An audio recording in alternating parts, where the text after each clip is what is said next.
Why can relatively simple animals like zebras and giraffes, why can they walk within hours, but we humans, we need a year?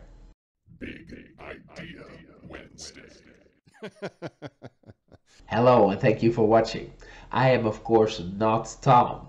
I'm just some random other guy from the Netherlands. I make this video in Amsterdam and I was intrigued by Tom's idea about Big Idea Wednesday. I wanted to chime in and I wanted to do something with my own big idea on his channel, and Tom agreed with that, so that's why I am here today. Now the question I posed, which is why zebras are so much faster on their feet than humans are, well, that question is first of all not very original, and second of all, probably it is the case that 30, maybe even 40% of the audience now watching already knows its answer. I still wanted to pose this question because I'm still riddled with questions even after hearing the answer. Let's first move along to the answer to the question, and afterwards why I think this is Big Idea Wednesday material. Let's watch. Now, of course, we're talking about evolution and Darwin here, so, the answers could be very long and lengthy. I'm not going to give you such an answer. I'm just going to give you the dumb and short one. Now, apparently humans need big skulls to house their big brains. Now, those skulls, if they were fully formed, well, then they could not squeeze out of the birth canal. You can basically call this a bit of an evolutionary catch-22. Walking upright requires a big brain, but we can't get those big brains out of the birth canal to walk upright in the first place. Hence, humans are born with underdeveloped brains, and those brains nearly double in size in the first few years out of the womb.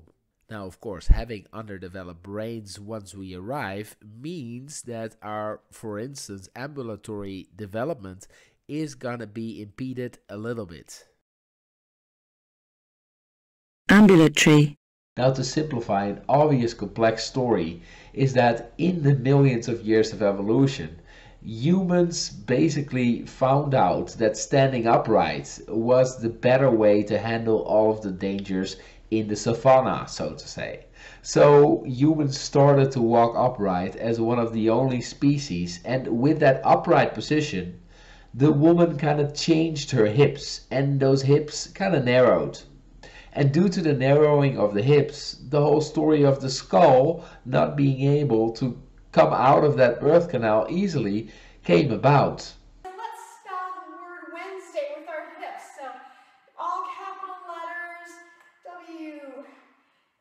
And I know you might feel a little bit weird doing this, like, oh my gosh, I don't move like my hips like this for anybody. Now, when I think about the human race, I think about being on top of the food chain. We get to decide who gets to live and who dies, basically. In a dog-eat-dog world, we are the master in chief, and with a snap of the finger, we get to decide about the life and deaths of all animals on this planet. So in such a world where we're clearly on top of the food chain, I found it to be completely hilarious that that same human race gets to be so vulnerable for such a long period of time.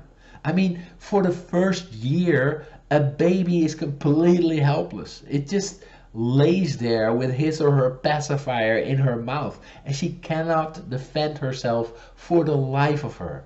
And I found that to be really hilarious. And I also found this to be evolutionary weird, right?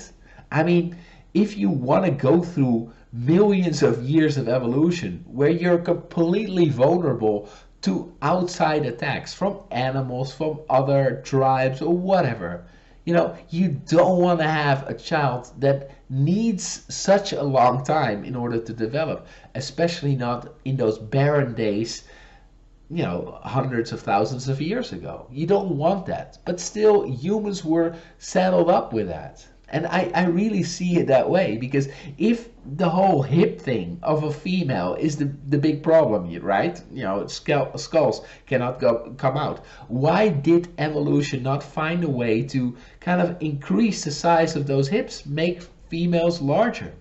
Of course, I know that evolution is not a thing, it's a process, but anyway, you understand what I mean. Now, the thing is, I am not, and you already guessed it, I am not an evolutionary psychologist. So if you are, or you happen to know a lot about this topic, please share in the comment section down below what you think or know about this issue, because I love to know, and I just was wondering about this. Anyway, people, I want to thank you very much for watching this guest video. My channel's name is Brave New World. Tom probably will leave links to my channel in the description down below. I want to thank you for watching. Take care. See you later. Bye bye.